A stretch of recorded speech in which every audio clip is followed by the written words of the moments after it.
Welcome to the Top Business Leaders Show, powered by Rise 25 Media. We feature top founders, executives, and business leaders from all over the world.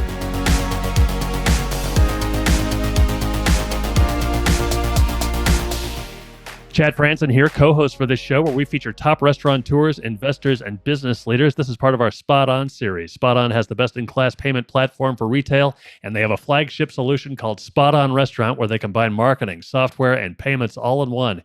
They've served everyone from larger chains like Dairy Queen and Subway to small mom-and-pop restaurants. To learn more, go to SpotOn.com.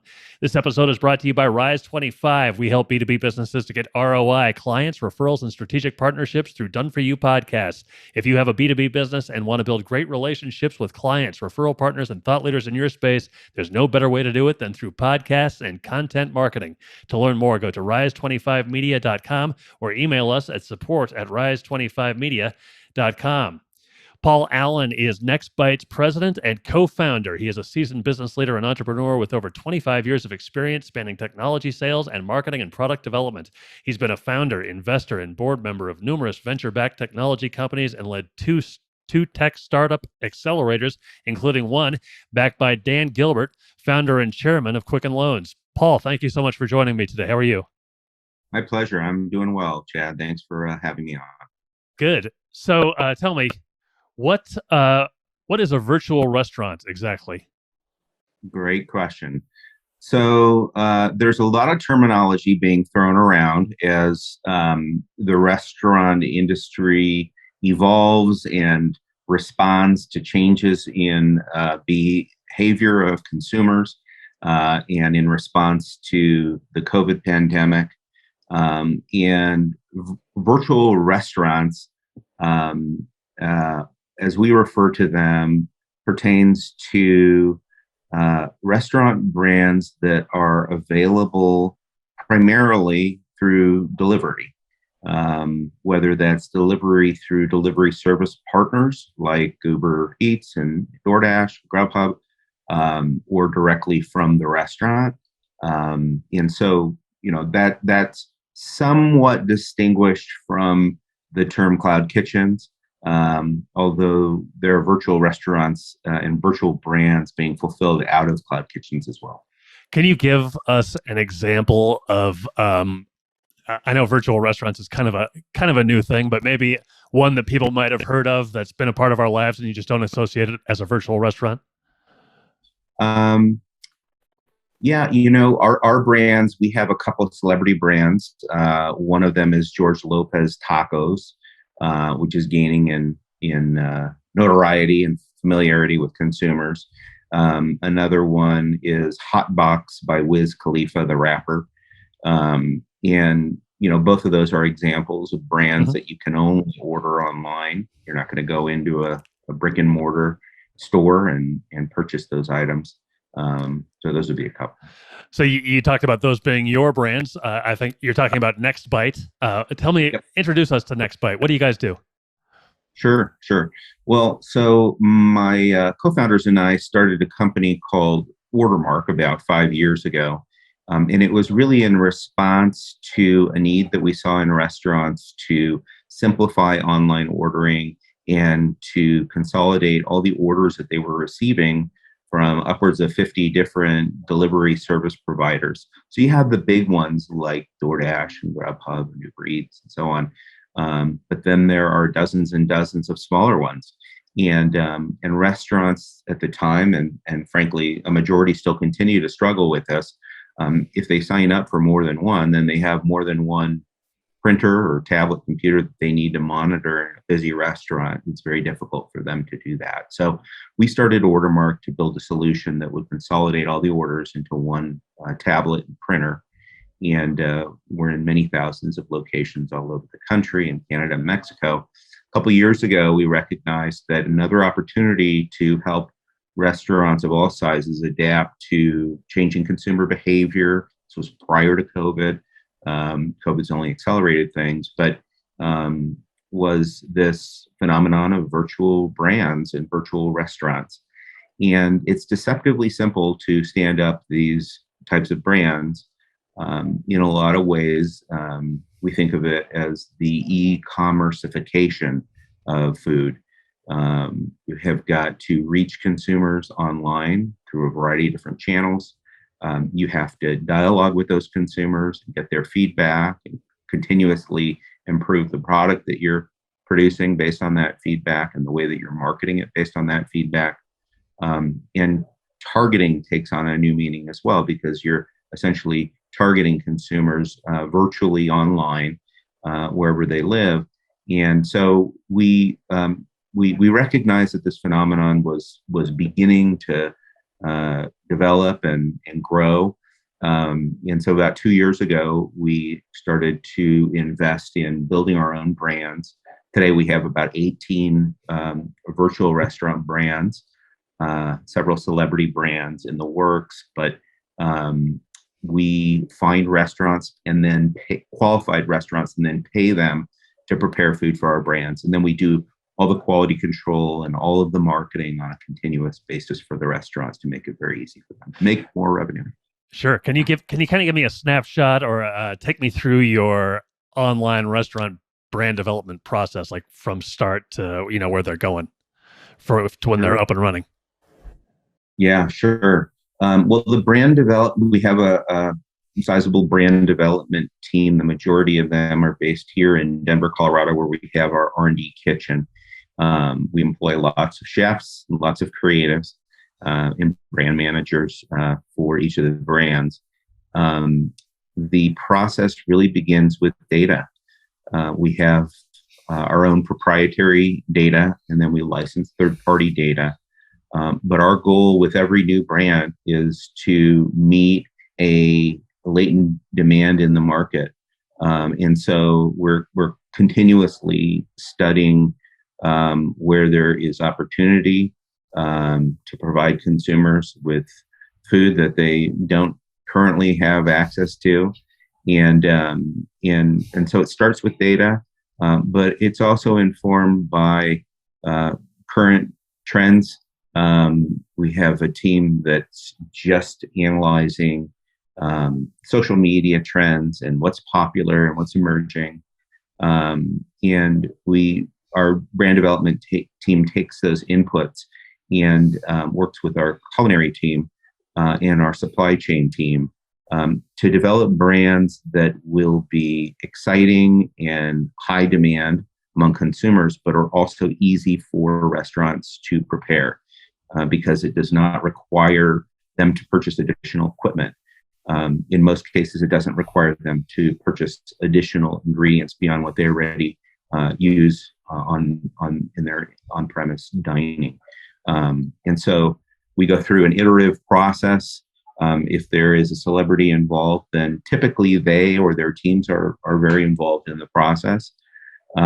We go through rigorous quality control testing in our R&D kitchen and the surrounding consumer market.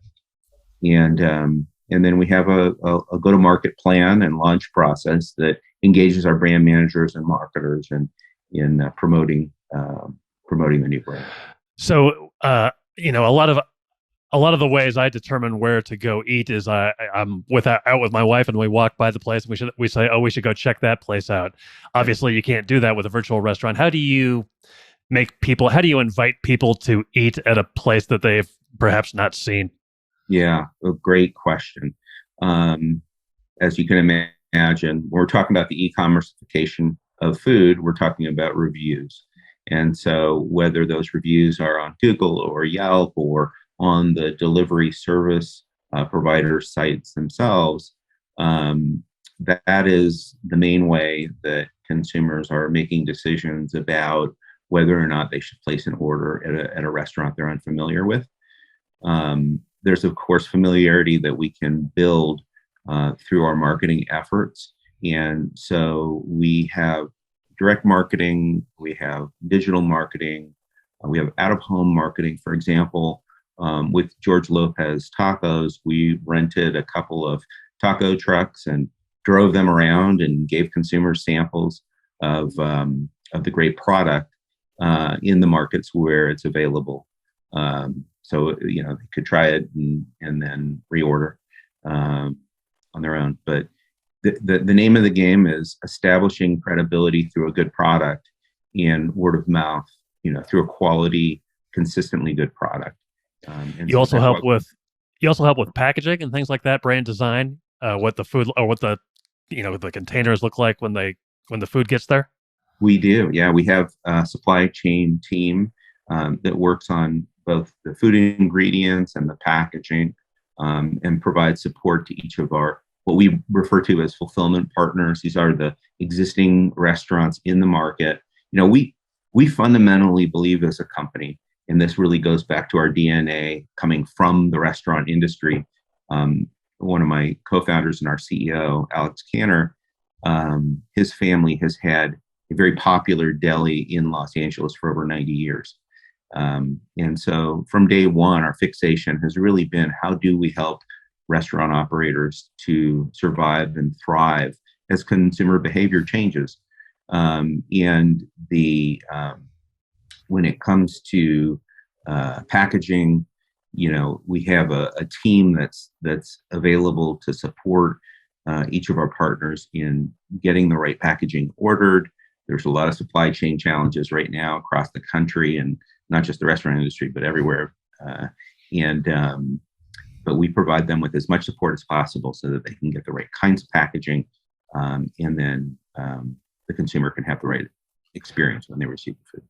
What kind of input does Nextbite have in setting up the delivery process then? Great question. So every Nextbite partner receives at no cost an OrderMark system, which they can also use for their brick and mortar to receive online orders. But they use that system to, from day one, begin receiving orders for Nextbite. So it's really, really turnkey in that regard. What a qualified restaurant does is work with our culinary team to decide which brands they want to launch. Their chefs receive training. They order any needed packaging, or in some cases, ingredients that they may not have. And then we schedule a launch date. Prior to that launch date, they also receive an OrderMark system that's already configured to start printing orders. So our team does the legwork of signing up the restaurant with all of the relevant delivery service providers, the big ones, as well as the small ones. OrderMark is integrated with over 50 of these delivery service providers. So you may or may not be familiar, but there are literally hundreds of companies that are in the business of delivering food to consumers at home or at work. Some focus on vegetarians, some focus on people who are eating keto. And so we want to make sure that the maximum number of relevant delivery service providers are added to the OrderMark system. But once they go live, literally on day one, they turn on the machine. At that point, and orders start to come out for whatever brands they've chosen. You've mentioned OrderMark. That's a company that you founded in 2016. How did that kind of come about, and how has it evolved over the past 5 years? Yeah, it's a great question. As I mentioned, my co-founders and I observed that there was this challenge that restaurants were facing, trying to manage orders coming from different sources. It was apparent to us and many others at the time that was something that was difficult for restaurant operators. And so we set out to build a solution. Our very first version of the OrderMark system was built at Cantor's Deli, and we tested it there on the line, and iterated and improved it. And we were very quick to market, and we kind of embraced this minimum viable product philosophy very early on, that we just added as many restaurants as possible, and then took their feedback and worked to improve the product over time. How scary is it to embrace that kind of a philosophy, minimum viable product? I think it's terrifying, but it's something that I personally have grown accustomed to. And I think it's initially, frightening to kind of leap so quickly into the market. And but it's something that you need to embrace and just get accustomed to. And this distance between the consumer, whether it's a B2B transaction or B2C, and engineering, or in our case, engineering and brand development, it needs to be as small as possible. And as you grow, I think as a company, it gets harder and harder, which is often why, startups are more nimble and able to compete with big companies, because they just, I think it was Ross Perot that said, if you see a snake, don't appoint a committee, to kill the snake, just kill the snake. And in the same regard, I think, it's easier when at the time we had a half dozen or a dozen employees for us to just to have conversations with restaurant operators and find out what they needed, and turn to our right and have explain it to an engineer and fix what was what they needed. So you had OrderMark kind of going strong, and then you launched Nextbite. What made you decide to do that? Well, from day one, our mission with OrderMark had been to help restaurants adapt to changing consumer behaviors. And so what we observed about 2 years ago was this opportunity for restaurants of all sizes to make more revenue using underutilized resources. So equipment, personnel, real estate. The reality is most restaurants are not busy 100% of the time. They may have day parts that are underutilized or non-utilized. For example, it might be a dinner-only restaurant, and you have breakfast and lunch, or very late night available, to use your line. And so, we recognized that there was an opportunity to help restaurants earn more revenue without adding significant costs. And we approached it as we do most everything as a company, with a mindset of curiosity and kind of an experimentation mindset. So much of what we're doing is new, and just requires experimentation to figure out the path forward. So. You've had a lot of experience and success in multiple industries. What made you kind of interested now in the restaurant industry? Well, I have always loved food, and grew up in a household. Both my parents were creative cooks, and we kind of toured the world with our the dinners that were prepared and served to us as kids. My mother was born in Buenos Aires, Argentina, and I think that my father just had a natural passion for food. And so I was predisposed and curious about the restaurant industry. And then I worked in the industry when I was in college and in high school. My passion is working with smart people, doing interesting things. And that was the opportunity that presented itself when we first came together to start OrderMark. And it could have been in any industry for me.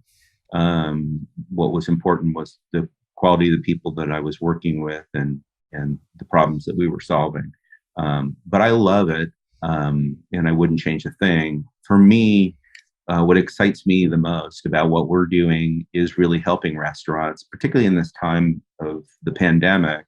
And now we're kind of in the in-between stages of the pandemic. And if anything the pandemic has taught us is that you can't predict the future and the impact that it's going to have on business.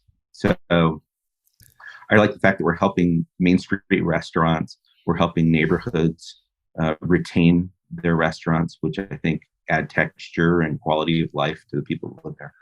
Did the pandemic set you guys back, or did it give you a boost? I mean, it seems like you were kind of like right place at the right time almost, or am I wrong about that? No, the pandemic forced nearly every restaurant operator to embrace online ordering. Before the pandemic, 10% of uh, orders for a restaurant were placed online, and now it's upwards of 30%.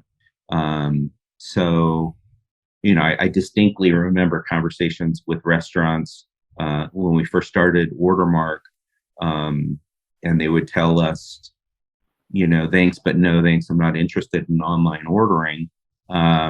I got into this business to interact with people face to face and to serve them our great food when it's piping hot. And sadly, the pandemic caused every restaurant to have to embrace it. So sadly, for OrderMark, it was an opportunity for us to grow, and the business did grow significantly. And the same is true for Nextbite, although Nextbite was growing quite rapidly prior to the pandemic as well. For restaurants and for restaurant chains, why do you think virtual restaurants are a good business decision for them moving forward? Well, I think it provides more revenue. Number one, it's first and foremost on the minds of all restaurant operators. It also gives chains in particular far more agility. Most chains are structured to introduce their products in a very methodical, controlled way, and that's generally a good thing. We're living through an era where consumers are increasingly fickle and exposed to a wide variety of food options, and influences on those options every single day. And so I think that virtual restaurants also give chains a channel to be more agile and respond to changing consumer demand on a rapid basis, to rapidly iterate. Is there something that you're particularly proud of, since the days of founding OrderMark and then Nextbite as well? Is there kind of a turning point or something that you're particularly proud of? Boy, I think for us, there's a couple things. One is simply trusting our instincts to innovate. We had advice from very smart people who told us to stick to our knitting with OrderMark, and don't get distracted. Don't try to do too much. And had we done that, well, you and I probably wouldn't be talking right now, because we wouldn't have created Nextbite, which is a big focus of our business today. So I'm proud of that. I think as an entrepreneur, you have got to innovate. You have to trust your instincts. You have the responsibility to take in inputs from people and be humble and put your ego aside. But then you also have to know when to make the decision, because it's ultimately your decision. And so I'm proud of that our team had the courage of conviction to pursue our instincts. And then also just our values as a company. As you mentioned at the outset, I worked with Quicken Loans for 4 years. And something I learned there was the importance of documenting what you stand for and what you're about as a company. And I used to think that was pretty foo-foo and unimportant to businesses. But because most businesses don't treat their values as seriously as companies like Quicken Loans do. But what I observed there was just how it made business more efficient when everyone was held to very high standards and very specific standards of behavior. So we embraced a similar method here at OrderMark and Nextbite. From day one, we wrote down our values, and they've evolved over time. But we teach them to every new employee, and we celebrate them continuously. And I think that it's been one of the secrets to our success so far. Did you have prior experience as an entrepreneur, maybe that wasn't quite so as successful as OrderMark and Nextbite have been, that you learned a lot from? Sure. Yeah, I did. I mean, I had the privilege of running two accelerators in the Midwest, and was involved in starting both of those accelerators at a time where there was not a great deal of support. It was Cleveland, Ohio, and so we invested in dozens and dozens of startups, majority of which failed and didn't survive beyond a year or two. So I think that's part and parcel of being an entrepreneur. Sure. I have one last question for you, but first, just tell me how people can find out more about Nextbite. Sure. They can go to nextbite.io and request more information. They can also reach out to me directly. That's fine too. I'm at paul.allen at nextbite.io. Okay, great. One last question for you. What are some books or podcasts that you've particularly appreciated and enjoyed reading or listening to? Ooh, good question. There's a couple books that I think are worthwhile. One is called Traction, and there's a few books with the title Traction, but it is the EOS, Entrepreneur's Operating System Methodology. And I think that it is as good as any system for organizing your business and tracking KPIs and OKRs. And we use it extensively here at Nextbite. Another book that I read recently is called $1 Billion Coach. It's the story of Bill Campbell, who was a leadership coach to most all of the luminaries in Silicon Valley. And I never met him, but he sounds like he was a terrific guy. And after he passed away, several of his proteges wrote this book. So it's got a lot of good advice, and I think it's a good read. And podcasts. There's a podcast called the Huberman Lab, which is a Stanford professor and neuro psychologist. And it's got a lot of he has a lot of good advice for just human performance. I think that that translates well for entrepreneurs, and I think that anyone who's an entrepreneur doing something difficult as an entrepreneur or not can benefit from the podcast. Just a lot of good advice on wellness and relaxation and how to maintain balance as you're doing hard things. Okay. Well, hey, thank you so much for sharing that with us. And thank you so much for your time today. It was great to talk to you. I really appreciate it. Absolutely. Happy holidays. You too. So long, everybody. Thanks for listening to the Top Business Leaders Show, powered by Rise25. Visit rise25.com to check out more episodes of the show and to learn more about how you can start your own podcast.